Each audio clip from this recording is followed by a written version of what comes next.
All right, so this is Apple's hot new laptop for 2022, and the first with the new second generation of Apple Silicon inside. We have a new MacBook Air. So first of all, I love the design refresh. Apple's new laptop design language, as we've seen from the previous MacBook Pros, is very squared off. So this MacBook Air is no longer a wedge shape. It's very much rectangular with the sharper edges, but it's still an Air. It's still razor thin, 11.3 millimeters total Z height, less than half an inch, and 2.7 pounds. It kind of, to me, looks like two iPads sandwiched together, basically. Still all metal, still really well balanced and easy to hold. Definitely earns the Air name, right? So on the right side, there's a headphone jack with the new high impedance headphone support. And on the left, there's two Thunderbolt ports, and they added MagSafe. And it'll actually come with a color-matched MagSafe cable, which is new, and it's a really nice touch. So there's 4 new colors of this laptop: silver, space gray, then starlight, and midnight. So each MagSafe cable matches the color of the laptop. You plug it into the side, it looks pretty seamless. I just love them bringing back MagSafe here. And then with MagSafe, they also added fast charging up to 67 watts with an optional power brick. That slide of a dual USB Type-C charger, which looks pretty sweet. Just a heads up though, that one is not 67 watts. That's not the super fast charging. That is 35 watts. I got to actually hold it and read that on the back of the brick. So you can get either the fast charger or dual USB-C charger. It's MacBook Air. They thinned out the bezels all the way around, making room for a slightly bigger 13.6-inch display, which is now also brighter at 500 nits, basically matching the 13-inch MacBook Pro.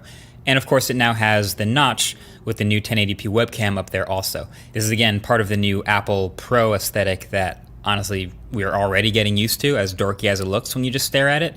But anyway, you also have a full height function row up at the top of the Magic Keyboard with Touch ID in the corner, backlit keys, the whole. Also, in my very, very limited time playing with it, it picks up a lot of fingerprints.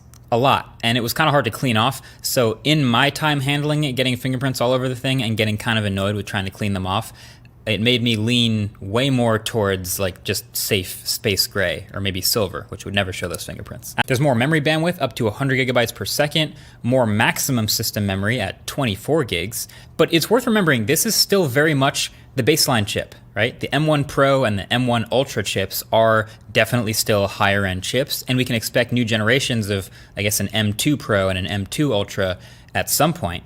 But yeah, this M2 is targeted for baseline everyday computing, and then occasional, maybe some more demanding stuff. It can handle stuff like video editing, light gaming, stuff you want to throw at it once in a while. This one got absolutely no redesign at all. It is the exact same body and display and outside as the M1 13-inch MacBook Pro. They just bumped a new M2 chip inside. And so that machine will start at $1299.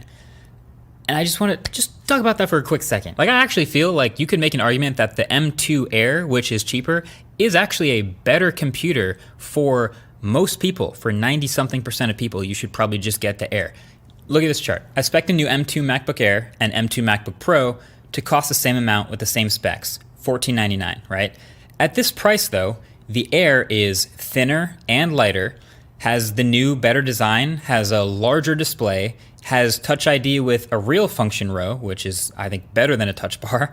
It has MagSafe with the color matching cable. It has fast charging that the Pro doesn't have. It has a much better webcam. It has new speakers and microphones, and it literally has more ports than the Pro. So the only advantage to the Pro would be pairing the M2 chip with a fan, so the active cooling system can get you some extra performance out of sustained workloads like long renders and gaming, I guess. And then the slightly longer battery life from the bigger laptop having a physically larger battery. But if you're already a person that's thinking about performance for sustained workloads and things like ports, you're already going to be looking towards the M1 Pro MacBook Pro, the 14-inch. So it's just kind of a weird sliver of people that I don't think are going to actually get very many M2 MacBook Pros. Just my thoughts on that real quick.